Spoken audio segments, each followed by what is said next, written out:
Welcome to the original Gangsters Podcast. I'm your host, Scott Burnstein. Very special edition of the pod.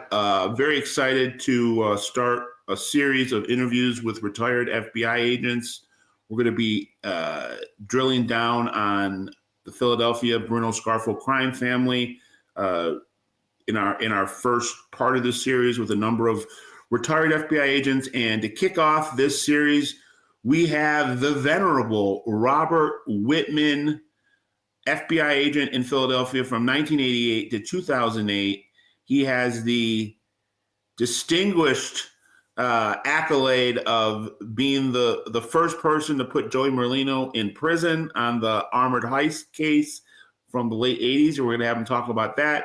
But probably his most vaunted accomplishment is that he started the art heist wing of the FBI investigation.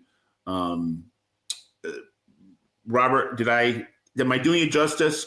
What was it officially called? The art heist squad? Yeah, great. Hey, Scott, it's great to be here with you. We started the art crime team in 2005. And what that basically was a group of agents that we put together that we assembled and trained to be investigators for things that involved art. Now, when we say art at the FBI, we mean cultural property. So it could be anything from comic books to antique cars to jewelry to actual art, such as prints, paintings, and sculptures. So that team was put together in 2005 to do those types of investigations. And in fact, throughout my career, I recovered more than $300 million worth of that property, and it's from 20 different countries. That's incredibly impressive. And we go right to the source here at the OG podcast. We want to talk to all the OGs, whether they're guys that are in the life or guys like yourself that chase the bad guys around. So you're definitely an OG G-man. And so we're going to get into, in terms of the art theft squad, I want to just tease it out and then go backwards. But we're going to get into the Gardner Museum heist, which is the most iconic, biggest art heist in world history. Half $500 million stolen 35 years ago. They're still looking for it. $500 million worth of stolen precious artwork from a private museum in Boston. Let's start with the Merlino case. And when you got into the agency, just talk about getting introduced to Philadelphia organized crime in the late 80s. It was a transitional period. Nicky Scarfo was going to prison. John Stamfa and the Merlino crew were coming into focus in terms of the guys that were the major players on the street. We all know about Merlino. His first big bust was the armored car heist. But let's kind of get into the investigation. Well, when I started at the FBI in '88, they were already investigating the armored car heist that Joey Merlino was involved with. I think it was 87 when it happened, or 87 or 88. I believe it was 87. Like I said, when I got there, they were already investigating that. Basically, what happened there, a compatriot of his who was working for the armored car company let a few bags of money fall out the back of the truck, which ended up on I-95 in Philadelphia.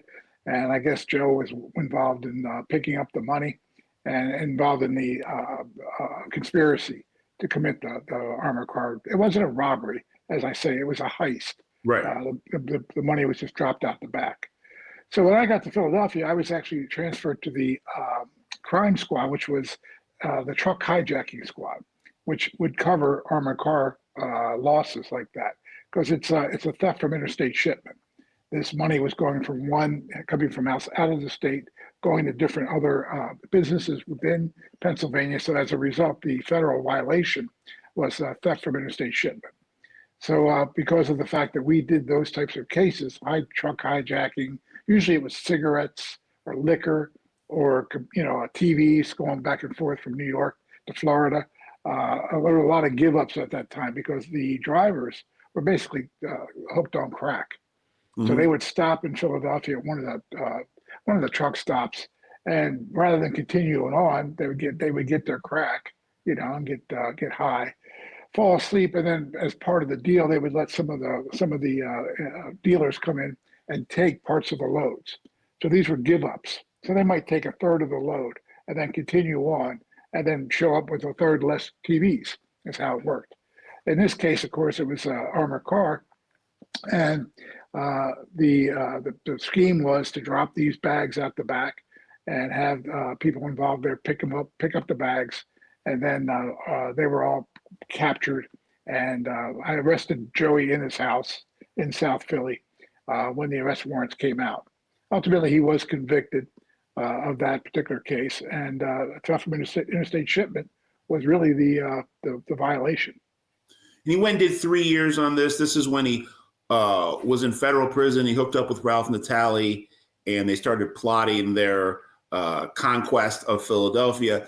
Can you kind of talk about just getting into the FBI at this time in the late 1980s, and how you were introduced to that Philly mob landscape that, like I said, at the time was transitional? It was like the calm between two storms. That first storm being Nicky Scarfo's reign in the 80s, where there was, it was the Wild West, and bodies were dropping. There was like 30 bodies in a decade.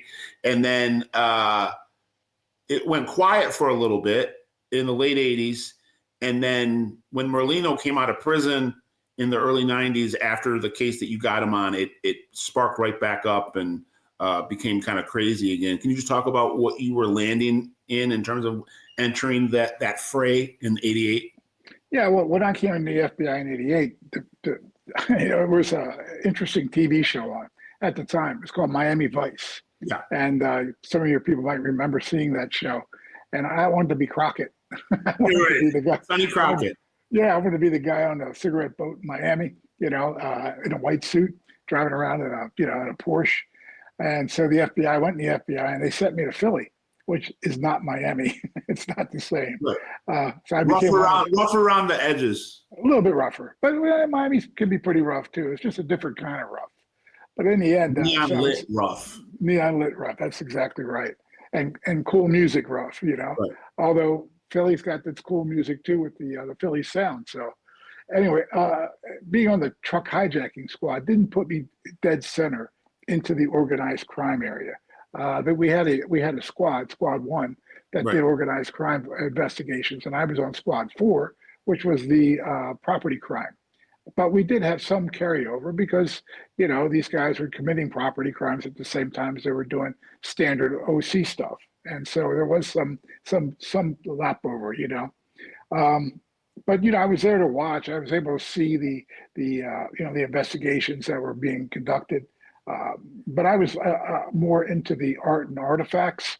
In fact, when I first got to Philly, 2 cases that I was assigned to right away was a theft from the University of Pennsylvania Museum of Archaeology, which was a crystal ball and a Egyptian statue of the god Osiris. They were worth about $500,000.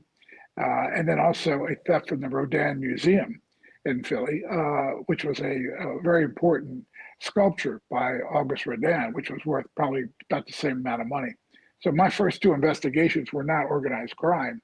I was helping out with the Merlino case, but it was actually these art thefts. What and we'll get into the art theft investigations in a moment. But I guess just give your impressions of Joey Merlino circa 1989 when you went and arrested him. He would have been in his late 20s. Not much has changed with him. He's in his mid 60s now, and he acts like he's in his late 20s or early 20s. So, what was your impression of him when you at that time? Basically, he was a kid. He was immature, pretty much, a very young person, trying to make his way, trying to make money, trying to follow the root of his family, the roots. And I think he was just trying to make a name for himself at that point and make as much money as he could. His co-conspirators were not in the family. They weren't really mobsters. They were like street corner guys. They were street corner guys from South Philly who knew each other. It was just a group of guys who knew each other. And basically, Joey wasn't at that point, a mobster, so to speak. I don't know He if he wasn't ever a made was. guy or a boss. No, nothing like that. So he was just trying to find his way at that point and, committing, we would call them small time crimes, although this was a pretty big one, in fact, because of the amount of money that they took out of the armored car. How much money was it? Was it a couple $100,000? A couple $100,000 that they got out of the car. So it was a fairly good heist as far as the amount was concerned. The execution of it wasn't that great because, dumping it out the back of the car on I-95, it's not such a great idea. A lot of witnesses, a lot of forensic evidence involved. So it wasn't the greatest heist in the world. It was something that you'd think the guys from the neighborhood would do, that type of crime. And in fact, one of the guys from the neighborhood who was first arrested is the one who flipped and told everybody about it. So, right. It was a pretty quick investigation. Yeah, it wasn't. There weren't that many twists and turns in it. It was, and tell me if I'm wrong here, because I'm not an expert on this case, but if memory serves, there's a tip off. There's a drop of the money's picked up, and there was like 2 or 3 guys that were involved in this conspiracy, including Merlino. And Merlino basically hoards the money, spends it all, doesn't give out the pieces that he was supposed to. And one of the guys that's involved in this is upset and goes and cooperates. Right. Basically, that's what it was. And the guy who cooperated wanted to get a good deal and not have to, spend too much time in prison. So ultimately, it was, looking for a little bit of help from the U.S. Attorney's Office, which they got. And, it's exactly like you said, when one mobster or one criminal cheats the other one, it becomes a problem, And if you're going to commit a crime, you got to do it by yourself. If you don't want to get caught, you have to do it alone, leave no evidence, and tell nobody about it. And if you do all that, probably the police will have a hard time pinning it on you or convicting someone of that. But in this case, they had multiple people involved. They talked about it, and then they basically, jumped at each other and did pay each other the money. So in the end, it was the wrong type of thing to begin with. Did he give you any attitude when you were arresting him? I know there's been some past incidences with him. I know like 99, when they arrested him in 99, he got into it with an agent and made an alleged threat. And did you have any problems with him? Did he go easy? No, he was perfectly fine. He, we arrested him around 6:00 in the morning at his house in South Philly. He was actually in bed when we went there, and he went along just, he was much younger at that point, 10 years younger than he was in 99. He had not reached the point of being any type of, any type of person of note at that point. So he just went right along with us. And we had overwhelming numbers too. We had a large group of people there. He wasn't unfamiliar to FBI squads, even though he hadn't taken any major pinches. He took some minor pinches when he was younger in his wild days. He's never really ended, but back in his earlier wild days, because, like you mentioned, his dad, Chucky, was the underboss under Nicky Scarfo. So he was around it his whole life. He grew up with his dad being followed around by surveillance squads. So I'm sure, even though maybe they hadn't come for him before, they had come for his dad. So he was probably, aware of the way that it all went down. Let's move on to the Gardner. Do you want to just give, for people that might not know, you want to just give a quick synopsis? St. Patrick's Day, 1990. Yeah, around the same time in 1990, like you said, on St. Patty's Day, 2 guys dressed as Boston police officers went to the Isabella Stewart Gardner Museum in Boston. It was early in the morning, actually, like 2:00 in the morning, and they convinced the guards that they had an arrest warrant for one of them, a fugitive warrant. So they wanted to interview him. So the guards, they let him in. They let him into the museum. They weren't supposed to, but they let him in. And of course, it turned out not to be police officers. They were thieves. So they took the guards into the basement and they handcuffed them to pipes in the basement. And then for the next 80 minutes or so, they went around the museum and stole 13 objects of art, uh, 11 paintings and two pieces of, one was a Chinese ceramic and another one was a finial off of a flag, which becomes important later. And they took these other 11 pieces as well. They were artworks. The total value of that night was $300 million. Right. Two of the pieces they took were priceless, really. One was a Rembrandt. It was called The Storm Over the Sea of Galilee, Yep. which is considered the only Rembrandt that only seascape Rembrandt ever did. And the other piece was what was the other piece? Wasn't it? It was called The Concert, and it was Vermeer, one of only 35 in the world, and that's the only one that's missing today. So total value of the heist was $300 million that night. Today, 35 years later, none of these pieces have been recovered. Right. And the total value today is over $500 million. So the case has never been solved, but we have an idea of where the conspiracy was coming from. And again, please correct me if I get any of these facts wrong. The initial conspirators, and again, this is 35 years. You had the initial crime, which was the heist at the Gardner Museum, but then you had the conspiracy, I think a number of conspiracies after that to try to move the paintings on the black market. They've never been found, but there have been different groups that have made their way into the investigation. So it started, from what I can understand, with the Boston Mafia, the New England Mafia, the patriarchal crime family, and a couple of guys from the North End that didn't know much about stealing art and allegedly got a tip from somebody that maybe was in debt to them.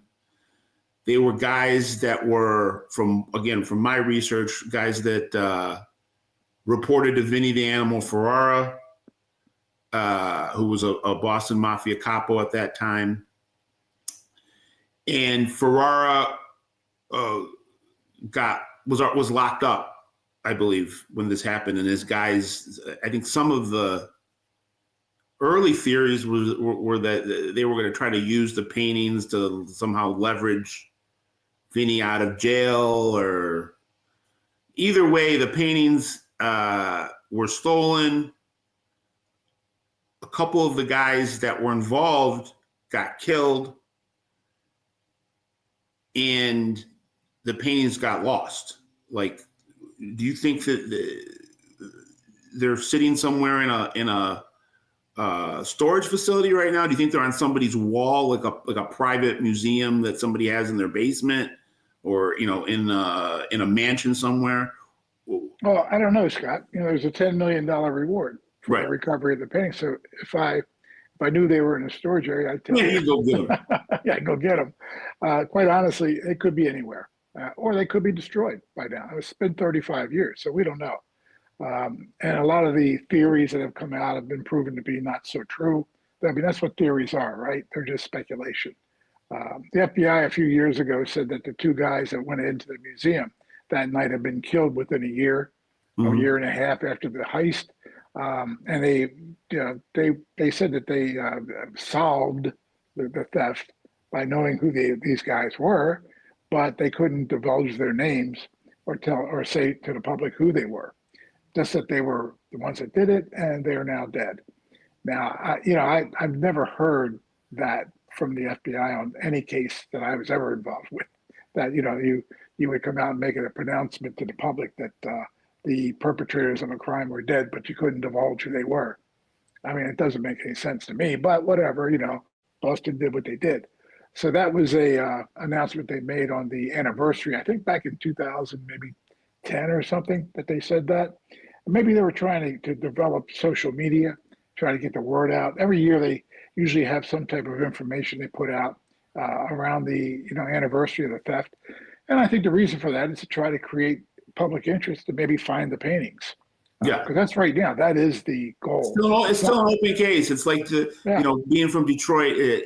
It's Boston's version of Jimmy Hoffa. A lot of dead body. There are they're looking for paintings instead of a body. and it's never out of the news for that long. There's constant kind of updates and press conferences. I will say this, and I guess I'm interested in your take on this. Even though they play it close to the vest in terms of identifying certain names, but they've been pretty engaging with the public in terms of trying to find what they're looking for, compared to the Hoffa case, where, my opinion is that the Detroit FBI has been, I think they've played it too close to the vest without being as transparent and doing press conferences and reaching out to the public. Would you say that that's, accurate assessment? Oh yeah. I think that they're. This is a new era. I mean, with the Hoffa case, we're talking a time when social media didn't exist. Right. There was no, there was no iPhone, something like that. So it's a whole different situation today. The FBI and all law enforcement uses all available techniques, all the technical material that they can to try to get, information leads for recoveries of everything, not just paintings, but anything that happens. So they're always asking for the help. That all started back in the day when they had, the citizens, news reports that would go out. They'd ask for help from the citizens, that type of thing. And it's developed into, social media contacts. So that's a standard operating procedure now, to get that information out, to try to get people to call it. That's why when you see a bank robbery, what they'll do is take the video and put it right on the news, because they want everybody to see what the people were wearing. The idea being maybe somebody will recognize the clothes and call it in, looking for leads. That's how you get the leads to solve the cases.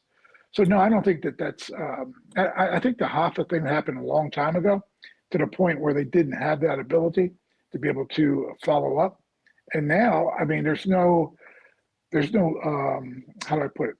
If it's a body that's 40 or 50 years old, it's not going to exist anymore.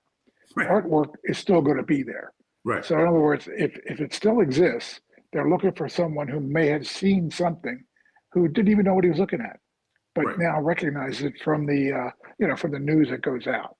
So it's a whole different type of situation.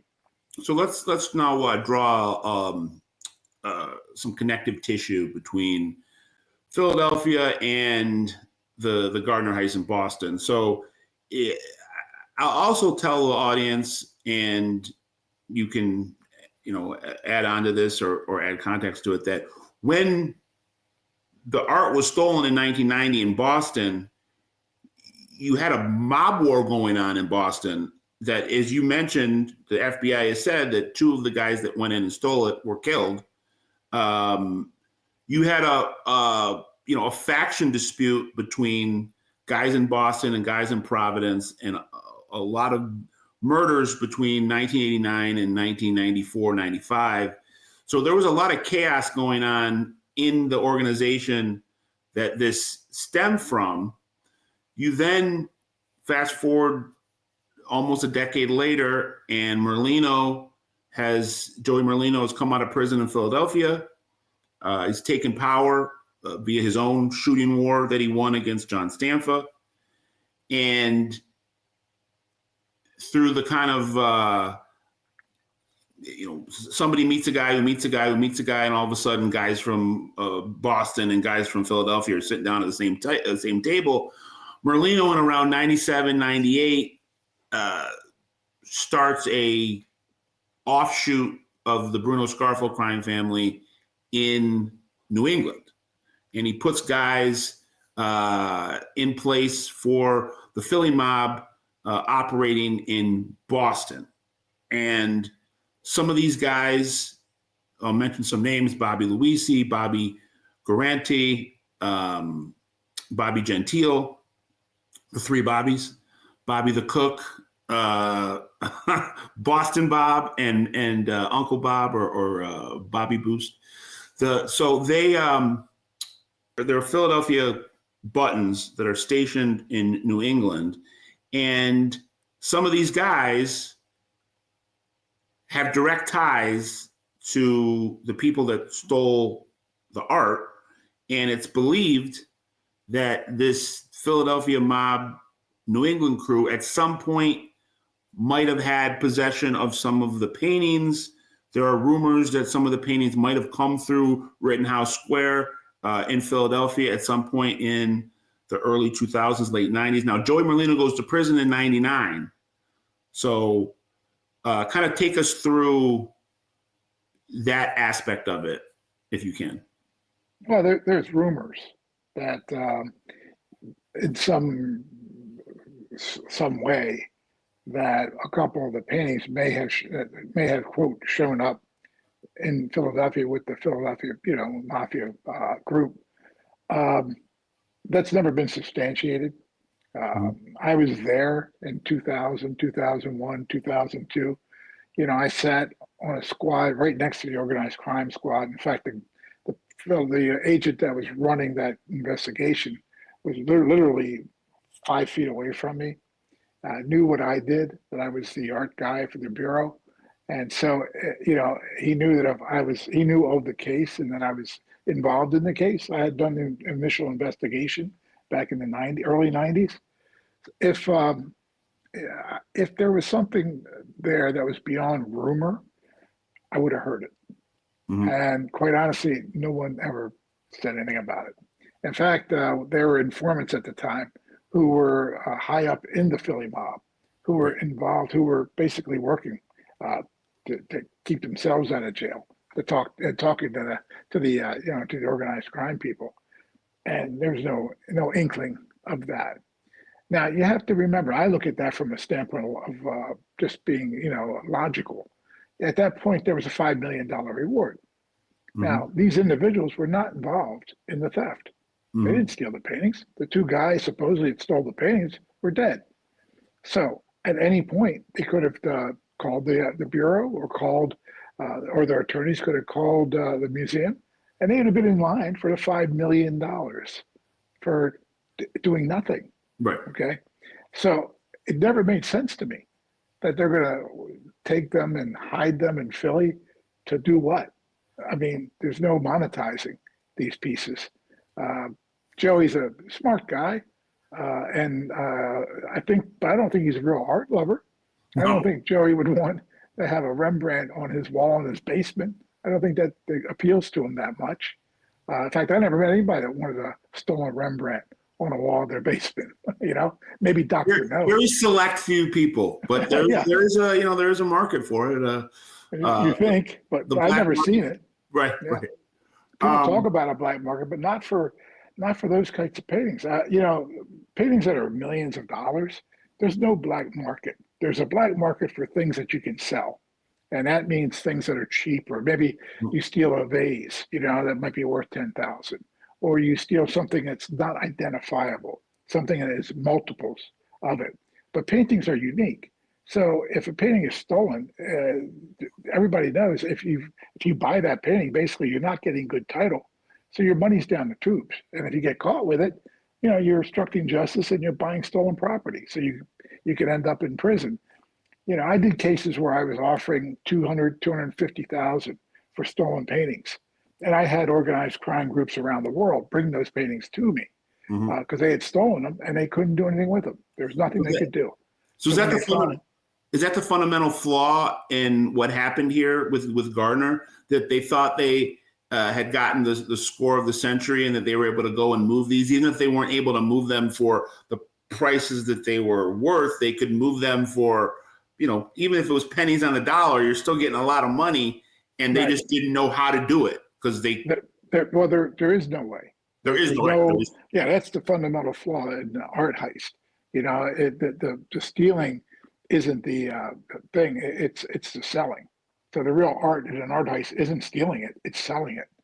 And usually these guys are better criminals than they are businessmen, because what are you going to do with this thing once it's done? That's how I usually got things back, going undercover as a buyer, one way or the other, whether it's as an auction house person or a criminal working for an organized gang that was doing the authenticity for it, that type of thing. And they'd sell it to the police. That's how you got these pieces back. And so it's always a problem for them to do anything with the stolen artwork. And that's what happened here. You know, you could steal them, obviously. And you go in, you trick the two guards, you go through the museum, you take your time and you grab some paintings and go. And then what happens? Well, you're stuck. That's happened throughout time. So let's I want to throw you some reporting that I've been able to do on the Philadelphia slice of, or the investigation into Philadelphia in relation to the Gardner. And I want to get your take on it. So I've been told, I have really good sourcing on this, that when Joey Merlino got out of prison, he got out in 2011. He went in 99. That Merlino was aware of the recovery fee that there were, that you said, I think in 2011 it was at 5 million. Now it's at 10, or was it 10 at that? Right. There was millions of dollars on the table if somebody could present these paintings. And I have on really good sourcing that Merlino was aware of this. Merlino was also aware that the statute of limitations had run, and that one of the things that he did one of the first things he did when he got out of prison in 2011 and reestablished his control of the Philadelphia mob for another 12 years before he stepped down in 23 and went into his current podcasting career. But I'm told that in the first couple years of him coming out of prison, he made trying to find these paintings and turn them in for a reward. He put it on the top of his agenda, and he was holding meetings with people, telling them to go find me the people that know where these paintings are, and let's go bring them and chop up the money. And it got this plan was so developed in terms of Merlino's. It wasn't just like a one-time conversation, that Merlino actually sent people up to Boston to talk to people in Boston.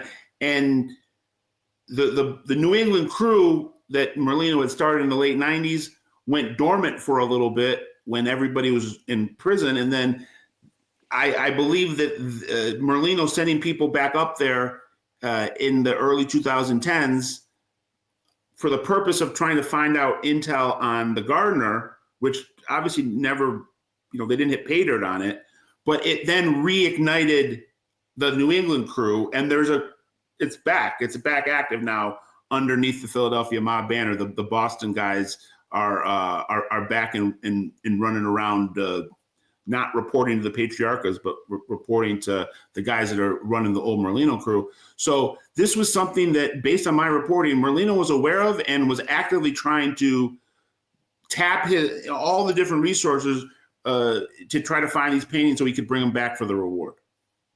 Gotcha. Well, I give him credit. A lot of people are doing that. Right. Yeah. So he's in line with everybody else. And I can tell you, I know people in Denmark who are chasing the paintings. People in Ireland. People it goes way beyond South Philly. Way beyond South Philly. And there's speculation that it was the Irish, Republican Army that took the painting and took them to Dublin. There's speculation that the paintings could be in Corsica, in France, in the south of France at this point. There's lots of different ideas, a lot of speculation. And Joey's idea is as good as anybody else's, as far as where they could be. Did you have the opportunity to interview any of those three guys that I mentioned, the three Bobbies, Bobby Garante, Bobby Gentile, or Bobby Luisi? No, I never spoke to any of those. Bobby Gentile was pretty much vetted out by the Boston FBI and ended up dying, a few years ago, basically penniless. I remember speaking to his lawyer, and I remember asking his lawyer, I said, if Bobby knew where those paintings were, why didn't he just cash in? And his lawyer looked at me and said, of course. He said he didn't know where they were. He had no idea. If he did, he would have cashed in. Well, I mean, here, so try to. He didn't steal them. Right. But in a raid of Gentile's property, they did find a list, a handwritten list of the names of the artwork and purported, value of each piece. You'd find that in my basement too. What do you think there was any role from these Boston guys that eventually became Philadelphia mob guys? Was there any role that they played? Were they attempting to do something and then couldn't do it, or were they just weren't involved in it? I think I would say this, at the most, not the least, at the most, they knew about the heist. They thought maybe they could try to find them if there was a connection between, say, Patriarcha's mob or one of the other mobs in Boston or the Irish. And because of their underworld contacts, maybe they could do something with it and collect the $5 million at that time. But the fact that they didn't, and that there's no indication that they had any of the paintings, that tells me that they weren't involved. So, I don't know who did it at this point. The FBI says the two guys are dead that actually pulled it off. I don't know who they were working for. But at this point, one of them I'm pretty confident was Bobby Donati, who was Vinnie Ferrara's, best friend, and who then got murdered, like you said, in the months after that in the mob war. Yeah, and too bad for Bobby, that he got murdered in the mob war. But at this point, I don't know. There's no leads out there that indicate that these paintings are in the possession of any organized crime figures. They could be anywhere. They could be 2 blocks. I've heard the director of security at the Isabella Stewart Gardner Museum say they could be in an attic 2 blocks away, for all we know.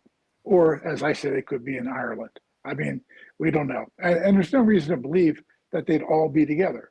There was 11 artworks, 13 pieces. So, I've done cases where 10, 12 pieces are stolen. Usually they're in different places. The group that has them will keep them in different spots. They don't keep them all together. It takes up too much room. So, they could be anywhere at this point. I know though that if you're people who watch this show, if they have any idea, they should contact us and we'll work with them to get them back. And give them a lot of money in return if they can. Absolutely. And I think it's not to get on a soapbox here, but I think it's very important to eventually retain these pieces of art because just from a cultural perspective, they're so significant. And, at this point, it looks like nobody's benefiting from this. The criminals aren't benefiting from it because they're not being able to sell them. The public isn't benefiting from being able to see them displayed. The museum isn't able to display them anymore. So it's like, who wins? Nobody wins here. I think at this point they're hidden and they haven't been discovered, if they're still in existence, which I hope they are. It might be tough because the 2 large Rembrandts were cut out of their frames. Right. So that seascape's going to be in bad shape after 35 years. Because the stretcher is what gives it stability, and the fact that it's out of the stretcher makes it difficult. Now the Vermeer was taken with the stretcher, so that has not been taken out of this frame, off the stretcher. So it's probably still stable. So I would think, if they're still in existence, they're hidden somewhere where nobody sees them. Maybe in crates, like in a storage unit or something. And as a result, nobody knows where they're at this point. So it could be that they're not necessarily being hidden by an individual, but that the people that hid them are no longer on this earth. No longer viable. The people that have the property where it's being hidden don't even know that these pieces of precious artwork are sitting in their basement or in their storage unit. So it might not be someone intentionally hiding the fact that they're there. They just might not know they're there. I don't think anybody's intentionally hiding them at this point. And the reason for that is because of the reward. The fact that it's past the statute of limitations, nobody's going to get locked up for it. And, the people who have it would not have been involved to begin with. So ultimately, I think that, if someone finds these things, they're going to come right back right away because the people want the reward. I've always seen that rewards are very helpful in getting the public's help in recovering these types of artworks. It's a big deal. And $10 million is probably the biggest reward I've ever seen. In terms of, I'm just gonna let me do a little thinking aloud here, and I want to get your take on just a thought that I'm having in my head right now. Okay. So, do you think it's possible that, and I'm saying this because of what you said about the IRA and the stuff being moved on Ireland? So, do you think it's possible that the faction in Boston that stole the paintings somehow lost possession of the paintings to the rival faction, and the rival faction was a Cadillac Frank Salemi, who was half Irish and was backed by Whitey Bulger's Irish mob, Winter Hill Gang. Is that where that theory came from, that somehow Bulger's IRA contacts moved the paintings? Well, I think it came from the fact that there was an active, like you say, Irish group, in Boston at the time, who were involved in the criminal activity. The thing with Whitey Bulger, Whitey was in a position in 1990 to make a phone call. Right. He could have read about this heist, in the Boston Globe, and make a phone call to find out what happened if he was interested. When he was captured, he was extensively interviewed about it, and he knew that there was a big reward involved, but he had no knowledge of it. And if he did, he would have collected that reward. Right. You see, he wouldn't have been a pauper.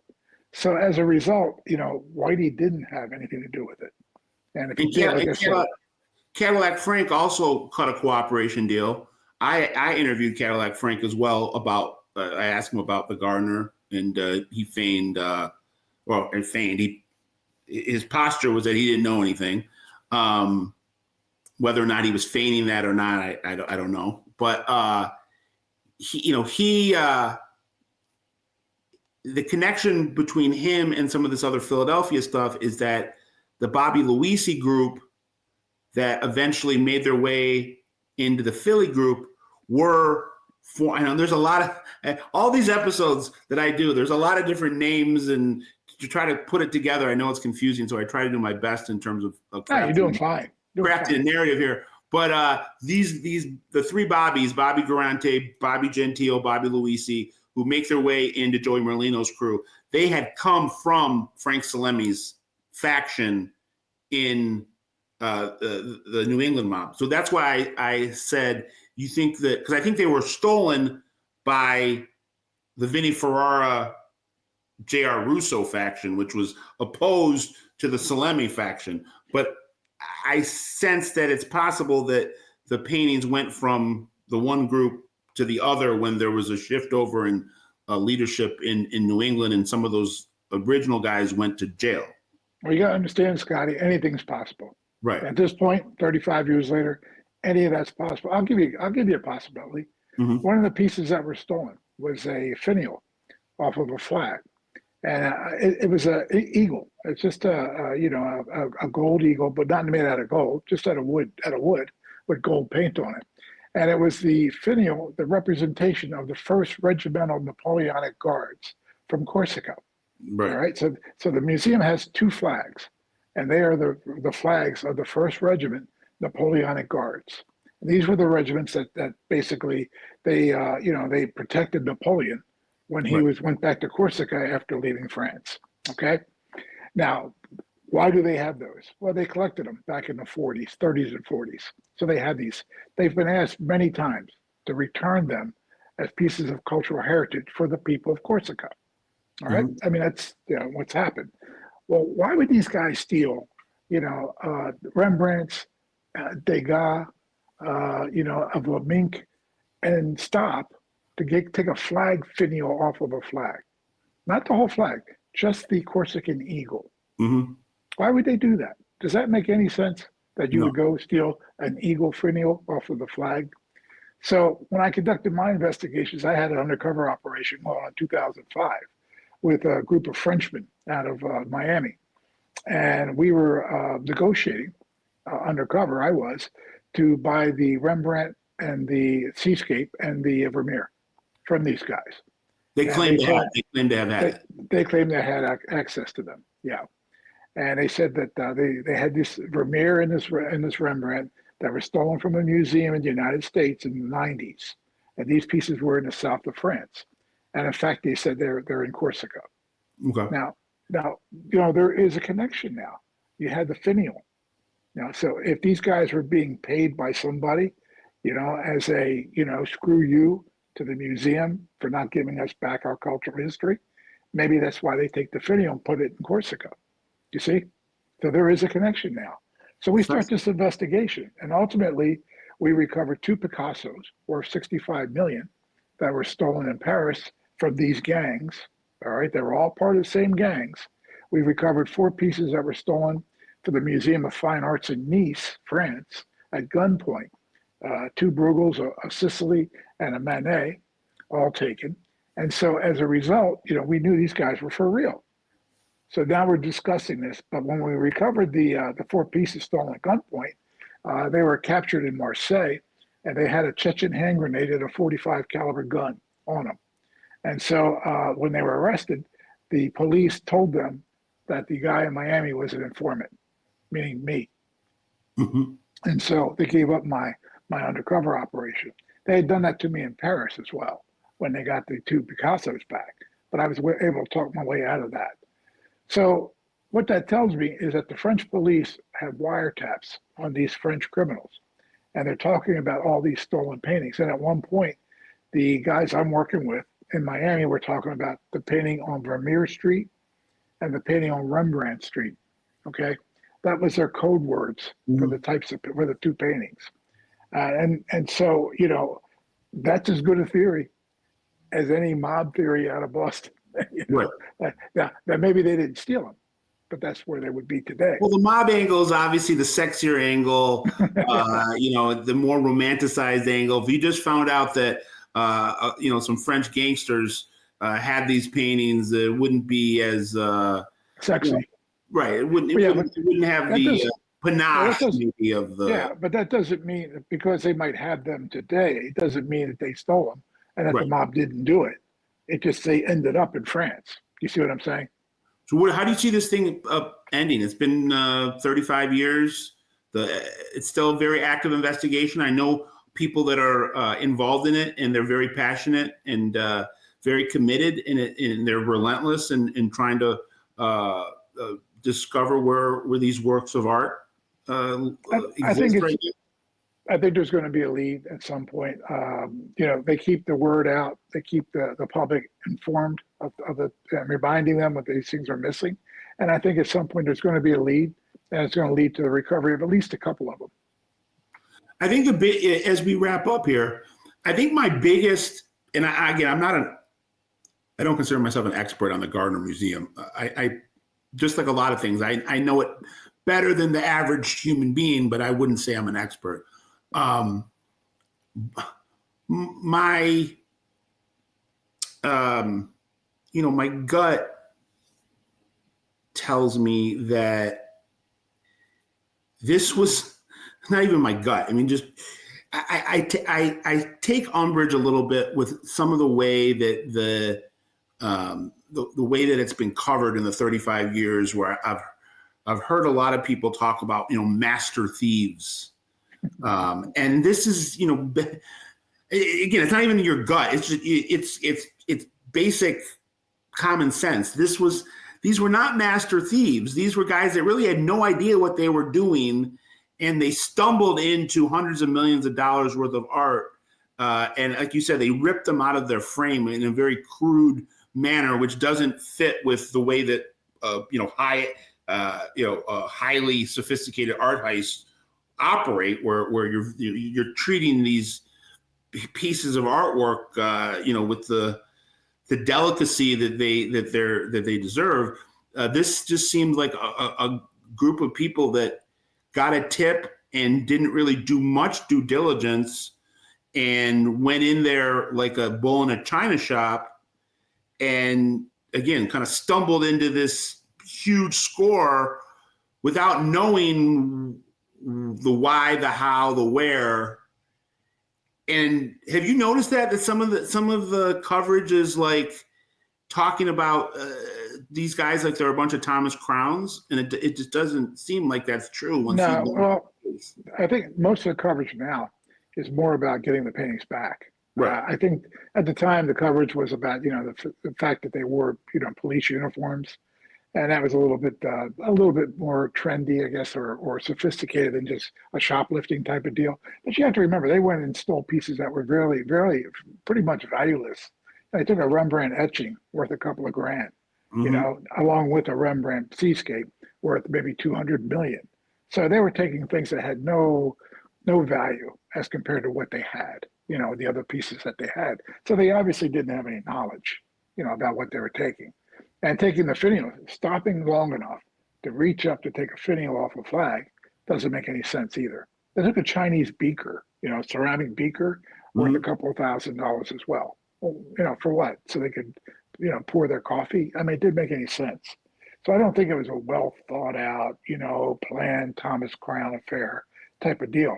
I think they came up with the uniforms, went in, they tricked the guards, got in, and had enough time to go around and steal a few things. And like you said, cutting pieces out of the frames is not a good idea, because in order to sell artwork, you have to keep the value. You have to keep it in good shape. It's not like a car. You can steal a car and chop it up and sell the parts for more than the car's worth, but you can't do that with an artwork. So basically, they devalued everything. And we know that there was a tip that kind of was the domino that took all this to where we are now. Is the common belief from investigators that there was an inside man, that one of the guards kind of knew what was coming down the pike? I don't think there's a common belief of that. I think that he took a number of polygraphs and passed. So, and there's no reason other than that to suggest that he was involved. In fact, he wrote a book, right? And he just passed away, I think, last year or the year before.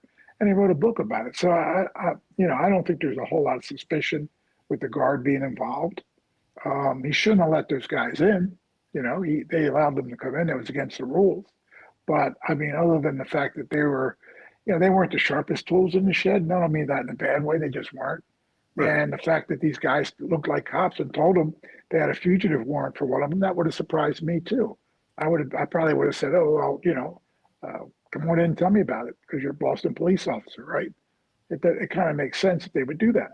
They're not sophisticated guys. As we wrap up, I'm just going to throw a couple of highlights of your career out and maybe give a couple thoughts.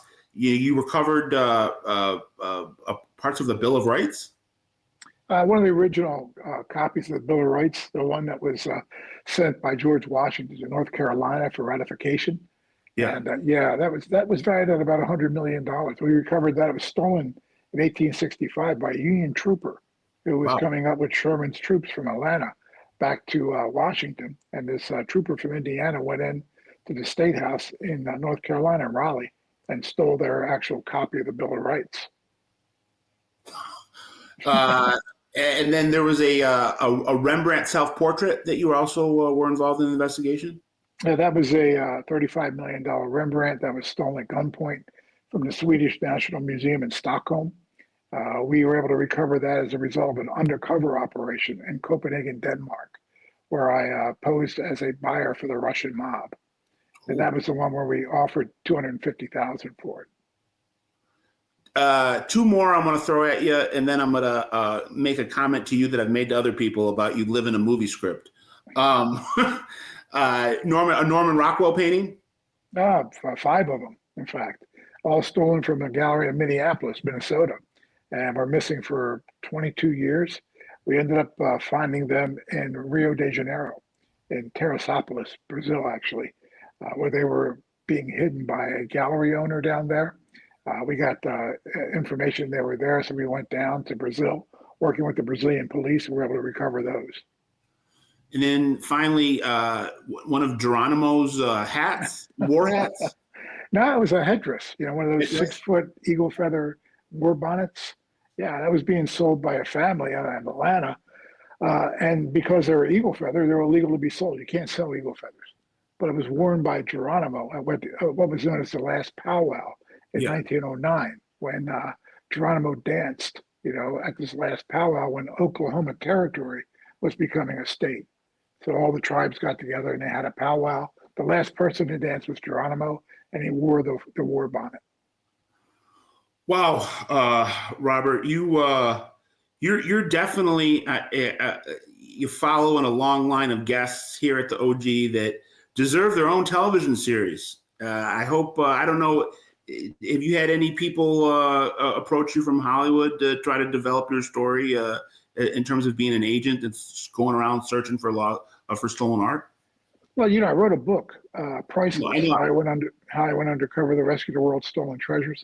It's a New York Times bestseller. No, I was going to mention that in a moment. I just wanted to see if anybody had approached you from trying to option that. Yeah, that's been optioned a few times. Okay. I think 3 times, but I've got it back. So if anybody's out there interested in optioning the book as a piece of IP to go into a story to maybe make a series, we could do that. So it would be interesting. I think it'd be a fun series. I mean, I can envision it. Each season or each half a season could be a different investigation and do a different. I mean, they have all these procedurals on television with the Law and Orders and the CSIs and the NCISs, and they tell a cool story, in these little hour self-contained things. But I can imagine if we could, have a series about, a character based on you and the whole team and going after precious artworks around the world. That would be so cool. I hope somebody out there listening comes out and reaches out. I'll if I'm ever in any meetings, because I do a lot of stuff out in television and film, I'm going to send people your way. You guys, you gotta go find Bob Wittman. Well, some fun, huh? Okay, sounds like fun. Well, Robert, tell everyone where they can consume your book and other things that you do. Yeah, it's Priceless, how I went undercover to rescue the world's stolen treasures. Hold on a second, I might have a copy back here. Just so happens, this is what it looks like, and you can get it on Amazon or at Barnes and Noble, whatever bookstore you go to. And like I said, it's a New York Times bestseller. And see if your readers would enjoy it. And you do talks and other appearances? Yeah, in fact, last year I was at the Mob Museum in Las Vegas. Yes, so, I'm on the board there. So. Are you? Yeah, I was there September 23. So we had a nice turnout. It was a lot of fun. In fact, they have my book there now. They sell the books. So. Jeff and Jonathan, who run the museum, are the best. Good guys. I'm glad they had you out there. And if anybody wants to get a hold of you, just go to your website. Yeah, robertwhitmaninc.com. And, my phone number's there, my email, robertwhitmaninc@live.com. And get in touch. Well, this was fascinating. Thank you so much, Robert, celebrating your career, because, we all owe you a debt for the people that kind of do the stuff that you do. I don't think you guys get enough credit. So here at the OG, we're always going to give you guys the accolades and shine that you guys deserve. Because, again, you lived a movie script, man. Your 20 years in the Bureau it's riveting, man. It's riveting. Well, I opened up my own company in 2008. We do the same thing we did then. I did then. And I'm actually busier now. And I've got more stories now than I had then. So it makes it interesting. Well, we'll try to have you back on to tell more of these stories. Robert, you have a great Thanksgiving. And thank you, sir. Everybody else out there in OG land does as well. We thank Robert for joining us. Thank you to Benny, my producer, for producing. Please like, share, and subscribe the Original Gangsters podcast. And for Robert and for Benny, we will see you next time.